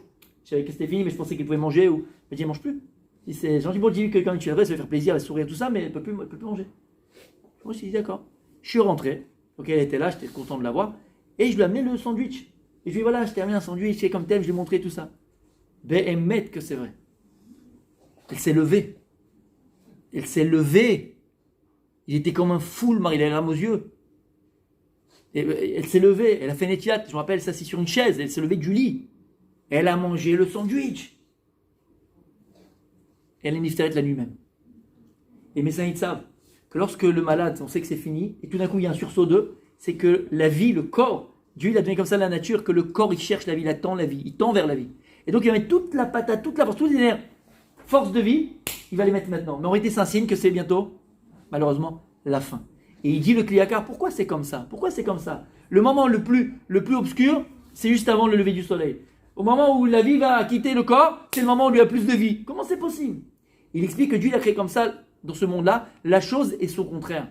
Et c'est toujours une guerre entre ces deux choses-là, entre le or et le rocher, entre la lumière et l'obscurité, entre la vie et la mort, entre le blanc et le noir, entre l'homme et la femme. D'accord? Bon. Et on s'est compris. Et lorsqu'il dit une chose sans que sa fin est proche et que l'autre prend le dessus, alors en vérité, il va mettre toutes ses forces pour essayer de le contrer, mais c'est un signe qu'en vérité, c'est bientôt fini pour lui. Et bien il dit, c'est l'erreur qu'il a fait, vous avez très bien dit Manouzou, Moshe Rabbeinu, entre guillemets. Il dit, le Kliakar, Moshe Rabbeinu aurait dû comprendre que si maintenant la galoute, elle est tellement compliquée, que précisément maintenant, ça paraît impossible, et que là précisément, c'est une montagne insurmontable, si maintenant, Bémet, tu vois que c'est le rocher absolu, et que c'est l'obscurité absolue, et tu penses que tout est fini, il n'y a plus de solution pour rouler, c'est un signe en vérité que quoi? Juste derrière ça, qu'est-ce qui se cache? La lumière, la Yeshua, la délivrance. N'abandonne pas, c'est surtout pas maintenant que tu dois abandonner. Parce que c'est le signe que maintenant ça y est. Et si vraiment tu es en train de te jeter les casseroles, jeter les machins, c'est le balagan comme jamais eu à la maison. C'est un signe que tout de suite après, si on tient, et le couple il tient, et il se tient à ce qu'il a dit, par exemple le couple, c'est un signe que Bezrat Hashem après, alors c'est la Yeshua, c'est la lumière. Il dit, regardez ça ce qui se passe avec eux. Ce qu'il vous apprend David Amelech ici. Quand j'étais au Machon Lev, quand j'ai fait mon aliyah, je suis arrivé au Machon Lev. Vous savez quoi le Machon Lev? Oui, non? C'est une université religieuse, entre guillemets, à Jérusalem. Et en Kodesh, on avait un Rav, il est toujours là-bas d'ailleurs, que je salue si il m'entend. Il s'appelle le Rav Ackerman. C'est pas le Rav Ackerman de Nerlitz, c'est un autre Rav. Et il nous avait fait aller chez sa maman. J'espère qu'elle est encore vivante. Parce que c'était une rescapée de la Shoah. Et il nous a raconté son histoire, comment elle avait, elle, survécu à la Shoah. Je ne sais pas si vous avez déjà assisté à ça, les filles, avec l'école. Vous avez vu les rescapés de la Shoah? Ouais. Voilà, bon, ben, vous avez vu, vous, mesdames, vous avez déjà assisté à un témoignage? Je pense que ça te marque à vie, ces choses-là. Maman, c'est quelque chose, vraiment, il faut amener les enfants à un âge mûr, parce que sinon c'est dur à entendre, mais ça te marque à vie. Maman, d'avoir rencontré une personne qui a vécu la Shoah, qui a vécu ça, et qui te le raconte, c'est un témoignage bouleversant, mais tellement, tellement fort. Et cette dame-là, donc elle nous racontait son histoire. Je ne vais pas raconter son histoire, c'est pas le but, mais juste par rapport à ce qu'on est en train de dire, c'est que elle nous racontait que lorsqu'elle arrivait donc la guerre, elle avait 8 ans, et donc ses parents, ils ont quitté Paris, ils habitaient à Paris, ils sont partis dans le sud de la France pour se cacher. Ils sont allés dans un village, et il n'y avait que eux. La seule famille juive là-bas, c'était eux. Et tous les jours, ou tous les 2 jours, c'était un des enfants qui devait aller à la ferme à un quart d'heure, 1,5 km de là-bas, pour chercher le lait pour le matin, d'accord? Et c'est arrivé son tour. Et donc lorsqu'elle est partie, elle, chercher le lait, en revenant, elle voit la porte de la maison ouverte, elle rentre à la maison, il n'y avait plus personne. En vérité, donc ses parents, ils avaient été dénoncés par les gens du village, c'était personne. La Gestapo était venue, ils avaient pris, ou la police française, elle avait pris, hop, d'accord, ses parents. Elle avait 8 ans. Et elle nous raconte, ça je me rappelle toujours, elle dit qu'à ce moment-là, elle n'est même pas rentrée dans la maison prendre ses affaires, machin, elle Elle est descendue, elle a posé le lait devant la porte. Elle est descendue, elle se retrouve au milieu de la place, c'était dans une place comme ça, sur la place du village. Elle dit, je me rappelle qu'elle voyait les voisins, les gens, aux fenêtres comme ça derrière les rideaux. Personne n'est sorti pour l'avoir. 8 ans, un enfant de 8 ans. C'est inimaginable. Inimaginable. Un enfant de 8 ans. Et elle a commencé à prendre la route, et là commence toute son histoire à elle. Bon, c'est une histoire vraiment bouleversante, d'accord? Mais elle a survécu à tout ça. À l'âge de 8 ans, elle a dû prendre le train, se cacher, tout. Des trucs, tu dis, mais un enfant de 8 ans, comment il peut faire ça? Et je me rappelle toujours, et quand j'ai vu Sarah Dessler, après tu comprends plein de choses, cette force du En Brira. Et elle nous a dit, on peut lui poser des questions. On lui a dit, mais comment vous avez trouvé cette force, Bémet Et elle a dit comme ça, parce que moi, elle vient d'une famille religieuse, on va dire, d'accord? Et elle dit que si Akadosh Baruch, à 8 ans, elle s'est dit ça. Si Dieu il m'a laissé en vie, c'est que je dois vivre. Et donc, elle s'est dit, je n'ai pas le choix. Faut que je vive. Pour mes pères, pour ma mère, pour mes frères. Faut que je vive, pour que je raconte. 8 ans, elle avait En Brira. Regardez jusqu'à où ça va ce corps de En Brira. Je n'ai pas le choix. Je n'ai pas d'autre choix. C'est la meilleure thérapie pour un malade. De se dire que je n'ai pas d'autre choix que de vivre, que de guérir. Je n'ai pas d'autre choix. Après, ce que j'ai essayé, c'est autre chose. Mais moi, j'ai cette part à faire. Je n'ai pas d'autre choix.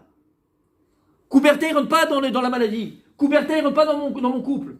Coubertin, il ne rentre pas dans mon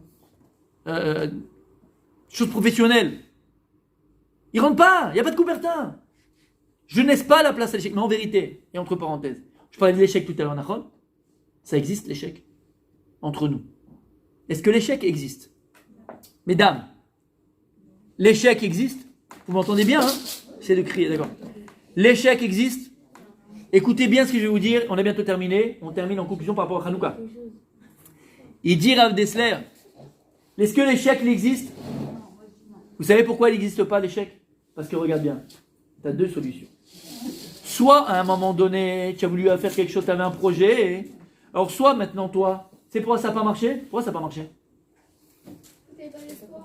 Non, non. Pourquoi ça n'a pas marché?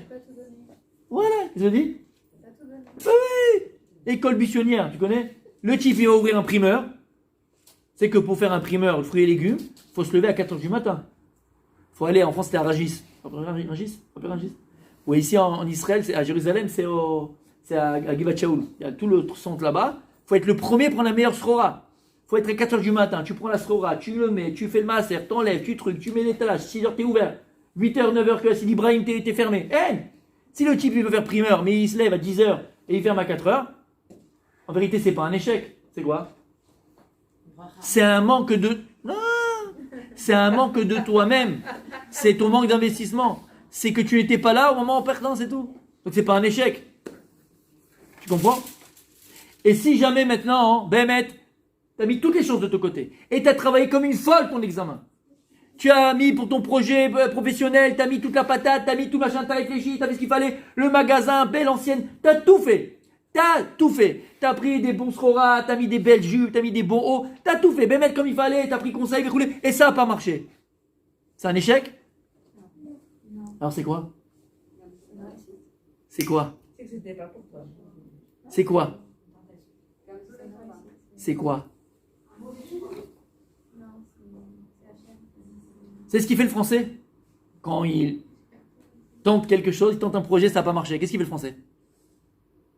Il ferme, et après, à l'ANPE pendant 50 ans. Qu'est-ce qu'il fait l'Américain? Non seulement il recommence, mais en plus grand. Parce que lui, il a compris que la première fois, c'était une expérience. Et on grandit de ces expériences. Donc en réalité, l'échec n'existe pas. Soit j'étais pas là, parce que je ne suis pas donné à fond, je ne suis pas investi, donc c'est normal que tu n'as pas réussi. Soit tu as tout fait pour réussir, mais quelqu'un a dit la bonne chose, c'était pas le moment, j'étais pas prêt. Donc c'est une expérience. J'ai appris, maintenant je vais faire encore plus grand. Et là, je vais réussir. T'as compris? J'ai pas le choix, t'as pas le choix que de réussir. Et maintenant on termine avec ça. Et dire Rav Dessler, c'est exactement ce qui s'est passé à Hanouka. À Hanouka, lorsque tu réfléchis un petit peu, on le dit dans le Sadat Fila. Akadosh Baruch Hu, tu nous as sauvés de quoi? Giburim be'at Chalashim. Des forts. Les Grecs, c'était l'empire de l'époque. 300 000 hommes, ils étaient venus en Judée. Avec des éléphants, avec des catapultes. Imaginez maintenant, on fait le JT, PPDA de l'époque, ouais. Il fait là, 20h. La Judée a été conquise par la plus grande empire, la plus grande puissance. L'empire grec. Et tout d'un coup, on lui donne une petite feuille comme ça. Il y fait une petite dépêche. Bon, c'est anodin, c'est anecdotique. Hein. une petite famille de juifs, un prêtre avec ses enfants, est sorti avec des cure-dents faire la guerre contre les Grecs. Bon, c'est pour la forme. Il dit, regardez ça, c'est ce qui s'est passé, mes amis. 300 000 Grecs, armés jusqu'aux dents, puissants. Dis-moi, t'as un problème? T'as aucune chance? T'as aucune chance. Il dit, Rav Jesser, tu sais pourquoi ils sont sortis à la guerre? Parce qu'ils savaient que c'était la fin du Ham Israël. Parce que qu'est-ce qu'ils voulaient les Grecs? Qu'est-ce qu'ils voulaient les Grecs? Enlever le Shabbat, enlever Rosh Chodesh, enlever la Mila. Toute jeune fille juive qui se mariait, il devait passer Chayshom chez le gouverneur, enlever toute la sainteté du peuple juif, anéantir spirituellement l'Am Israël. Et qu'est-ce qu'ils se sont dit, les Chashmonaïm? Mais t'as aucune chance. Vous êtes 13 contre 300 000. Tu vas faire quelque chose? Il dit à comment est-ce qu'ils ont pu non seulement sortir à la guerre, mais en plus avoir le miracle de Hanouka. Et qu'Akadosh Baruch il gagne la guerre avec eux. Comment? Parce qu'ils ont dit une chose. Quoi? Un mental qu'on n'a pas le choix. Si on ne sort pas à la guerre, c'est la fin du peuple juif. On n'a pas d'autre choix que de sortir à la guerre. Et à partir du moment où tu prends sur toi, parce que tu n'as pas le choix, tu n'as pas d'autre choix, là tu vois des siata d'Ishmael, là tu vois une providence divine, là tu vas vivre de grands miracles. Et il regarde cette phrase extraordinaire. Nes Hanouka, le miracle de Hanouka. Morelanu she'en makom le yeush, et makom shenirim adrachim chasumim balim beidere chateva. Il dit, le miracle de Hanouka, il vient nous apprendre qu'il n'y a pas de place au désespoir, même quand la situation nous paraît bloquée, insoluble, de façon naturelle. Et au contraire, itametz beyoter kevan she'en brira. Au contraire, on doit maintenant s'efforcer au maximum, parce qu'on n'a pas d'autre choix. Et tu sais à ce moment-là, qu'est-ce qui va se passer? Ve'az, iftechu lo sha'arei siyata d'ishmei chadashim. Et à ce moment-là, uniquement, tu verras une providence divine unique qui te fera dépasser même l'impossible. Et il termine, akshaim shalulim lavi l'idéiush. Toutes les difficultés, toutes les épreuves de la vie qui peuvent nous amener à désespérer parce que c'est très difficile, comme on a expliqué tout au long du cours. En vérité, tafkidamu aderaba. Les darben et adam l'akshanut l'itametz daka bechol kochotav. Au contraire, toutes ces difficultés sont là. Pourquoi? La mission de ces difficultés-là, c'est pour au contraire amener l'homme à se dépasser et à arriver, pas à être entêté. L'akshanut, c'est pas être entêté. Il y a un autre mot en français que l'akshanut. Ouais.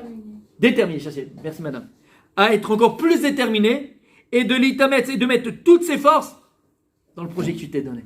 Toutes les difficultés de la vie, au contraire, elles sont là pour te booster, pour t'amener à te dire que j'ai pas le choix que de surmonter, j'ai pas d'autre choix que de dépasser cette muraille, j'ai pas d'autre choix que de réussir. Et si vous me permettez, je conclurai par cette lettre du Rav Dessler. Vous savez que le Rav Dessler, à la fin de certains livres, il y a ces lettres qu'il a envoyées, soit c'est Talmidim, parce que Rav Dessler, il y a une histoire extraordinaire, on en parlera une autre fois, mais pendant la Deuxième Guerre mondiale, il se trouvait où? Vous savez où il était? Il était en Angleterre. Sa femme, elle était restée là-bas en Lituanie, elle a pu se sauver en Australie, et pendant 5 ans, il n'a pas vu sa femme et ses enfants. Et lui, il était en Angleterre. Pourquoi il était parti en Angleterre? Pour travailler, pas travailler au menuisier, tout ça, enseigner, parce que son père, il avait des grosses dettes, il est tombé malade à cause des dettes que son père est tombé malade à cause des dettes qu'il avait. Et Rav Dessler, Kibbutz Avaim, il est parti pour aller travailler, enseigner et gagner de l'argent pour rembourser toutes les dettes de son père. Son père, c'était quelqu'un de très riche, il avait tout perdu avec la crise de 1929 à l'époque. Et donc, il se trouvait là en Angleterre et il a écrit une lettre à son fils. Et ça peut être un père qui écrit à son fils, ça peut être ta maman qui t'écrit à toi. Écoutez cette lettre et on termine avec ça. C'est vraiment, vraiment, vraiment magnifique. Quand est-ce qu'il a écrit cette lettre à son fils? C'est lorsque il y a eu la Shoah, et donc après la Deuxième Guerre mondiale, où c'était le désert complètement... et c'est la destruction complètement des communautés juives dans le monde. Il dit comme ça. Les bni ekari chavivi masat nafshi nachum zev. Il s'appelait Nachum Zev. Katavti lechatmol omnam echtov od. Il dit moi je t'avais déjà écrit une lettre, je t'aurais écrit une nouvelle lettre. Gam ayom edon mirtam mimcha. J'ai pas encore reçu de lettre de toi. Omnam ekari ki shelcha kisham lecha velimotcha velimcha. Ok. Mais j'espère que tout va bien chez toi, même tes élèves, que tout va bien. Ok. Est-ce qu'il lui dit? J'avance. Nishtomamti, donc il a dit j'ai reçu une lettre première de toi. Nishtomamti lirot bimirtavcha ma shitzliach Hashem yitbarach biyadcha lif'ol lema'an hayadut. Il dit j'ai été vraiment agréablement surpris et très heureux de voir dans ta lettre que tu m'as envoyée combien Akadosh Baruch t'a fait réussir dans tous tes projets que tu fais pour le judaïsme, parce que c'était le désert. Yevarechecha Hashem, que Dieu te bénisse mon fils. Et il lui dit écoutez bien. Dvarim kaele. Écoute bien mon fils, écoute bien ma fille. Dvarim kaele. Ce que tu es en train de reconstruire là maintenant, mon fils. Parce qu'il était en train de reconstruire des shivot, construire la yadout, il aidait les gens rescapés de la Shoah. Il lui dit, Dvarim Kael, ce que tu es en train de faire, mon fils. I efshar livnot, c'est impossible de les construire. Et là, mitoch meretz rav ou misirun nefesh. Uniquement avec beaucoup d'entrain et beaucoup une profonde volonté. Avodati telmedeni, qui en d'avar shei efshar. Il dit Rav Dessler, écoutez bien comme c'est beau. Écoute ma fille. Mon expérience, il dit Rav Dessler, elle m'a appris. Qui en d'avar shei efshar. Dans la vie, il n'y a rien d'impossible. Mais attention, il y a une condition à ça. Dans la vie, il n'y a rien d'impossible. Il y a une condition, ma fille. Si on a le mérite d'avoir la providence divine, Dieu avec nous, mais comment je peux faire que Dieu y soit avec moi et qu'après, il n'y a plus rien d'impossible? Il dit à son fils, quand on fait les choses avec entrain et avec don de soi, les man, imouda Torah Gdosha, en l'occurrence là, il parlait de quoi? De construire la Yahadout. Quand on fait ça, les Shem Hashem, pour Akadosh Baruch Hu sa Torah, Az Hashem itbarar mesab l'ernes mamash. Alors sache qu'Akadosh Baruch Hu va t'aider avec de grands miracles. Ve'urin bracha be'atzara bechol asher ifnu. Et on voit Behemet, la bracha et la tzlacha dans tout ce que on construit. Le couple que tu construis, c'est pour qui? C'est pour toi, pour tes enfants, mais c'est pour qui? C'est Torah. C'est pour Akadosh Baruch Hu. Avalaïkar, il y a une condition à tout ça, mon fils. La chose principale, l'ingrédient que tu dois mettre pour que tout ce qui te paraît impossible devienne possible. Avalaïkar, shiaseh benefesh ravetza. Il faut que tu fasses les choses avec entrain. Ve'ad kama she'efshar leshem shamayim. Et le plus possible, leshem shamayim. C'est quoi leshem shamayim? C'est quoi leshem shamayim? Vrai. Vrai. Il faut que le but, tu vas faire des études, mais le but, il faut qu'il soit Torah, il faut qu'il soit Kadosh, il faut qu'il soit un but, pas simplement pour aller faire le tour du monde. Tu as le droit, tu vas t'éclater avec ton mari, j'ai des enfants, on a le droit de faire, bien sûr, on a le droit de profiter de la vie. Il n'y a aucun problème avec ça. Mais c'est quoi le but ultime? C'est quoi le but de ce que tu fais, de ce que tu construis? Si la pierre centrale, le Evan Apina comme dans le Bet HaMikdash, si ce qui nous associe tous dans la maison, ce qui nous associe tous dans une kila, ce qui nous associe tous dans une construction, dans le peuple, ce qui nous associe tous, c'est quoi? C'est les Shem Shamayim, pour la gloire de Dieu. Transmettre à nos enfants Behemet des vraies valeurs de Torah, pour la gloire d'Hachem. Avoir un couple Behemet, pour la gloire d'Hachem. Si on fait les choses Behemet, avec entrain, avec volonté, et surtout on se dit qu'on n'a pas le choix que de réussir. Ne pas laisser la place à l'échec. Ne pas laisser la possibilité de ne pas réussir. Je n'ai pas d'autre choix que de réussir. Alors, mais si Ata d'Ishmaïa, avec beaucoup de providence divine et d'aide de Dieu, alors on se rendra compte dans tout ce qu'on entreprendra qu'il n'y a rien d'impossible. Rien d'impossible. Ce que j'avais dit, et je termine, ce que j'avais dit avant qu'il parte Julien. Il y avait tout le monde qui était là, mais on n'avait pas parlé de ce cours-là, mais on avait un peu touché à ça. Je dis, mais qui aurait imaginé quand on était pendant 5 ans ou 4 ans au gymnase, se retrouver là maintenant au centre de Ranana, dans un endroit Blainara, magnifique comme on a aujourd'hui, et qu'on puisse faire des cours pour les femmes, pour les hommes, pour les enfants, les tuilottes, qui aurait cru une chose pareille? Mais c'est impossible. C'est impossible. On n'a pas le choix. On a une kila qui doit vivre. On a des enfants qui doivent aller apprendre la Torah. On doit grandir. Il n'y a rien d'impossible. Et ben Ezrat Hashem, on va construire. Il n'y a rien d'impossible. Si tu fais Shem Shamaim, il n'y a plus rien qui peut t'arrêter. Alors chez Niskei, quand on sera devant les Nerot de Hanouka, on doit se remplir de cette émouna, de cette conscience, de ce mental. Les Nerot de Hanouka, quand on va les regarder, chacun, après, au niveau personnel, il a ses propres épreuves, ses propres problèmes, ses propres aspirations. On n'a pas les mêmes aspirations. Les Nerot de Hanouka, elles sont là pour nous rappeler que on ne doit pas avoir peur. Et qu'il n'y a rien d'impossible. Même si là maintenant, je vous parle, et chacune dans sa tête, et moi-même, je me dis, là, il parle, mais ça fait des années que c'est foutu. Ça fait des années que j'arrive pas, ça fait des années que je peux pas. C'est pourquoi? Parce que d'abord, ça fait des années que tu n'as pas écouté ce Rav Dessler, là. Et ça fait des années que tu écoutes le Yetzirah qui est dans ton cœur et que tu dis que ça sont... Arrête, désespère de toi-même. C'est pas vrai. C'est pas vrai. Tu as une âme extraordinaire que Dieu les met en toi. En brira. On n'a pas le choix. On n'a tous pas le choix que de réussir nos vies, Bezrat Hashem. Je dis ce qu'il y a de le vivre, Bezrat Hashem. Hanouka Sameach.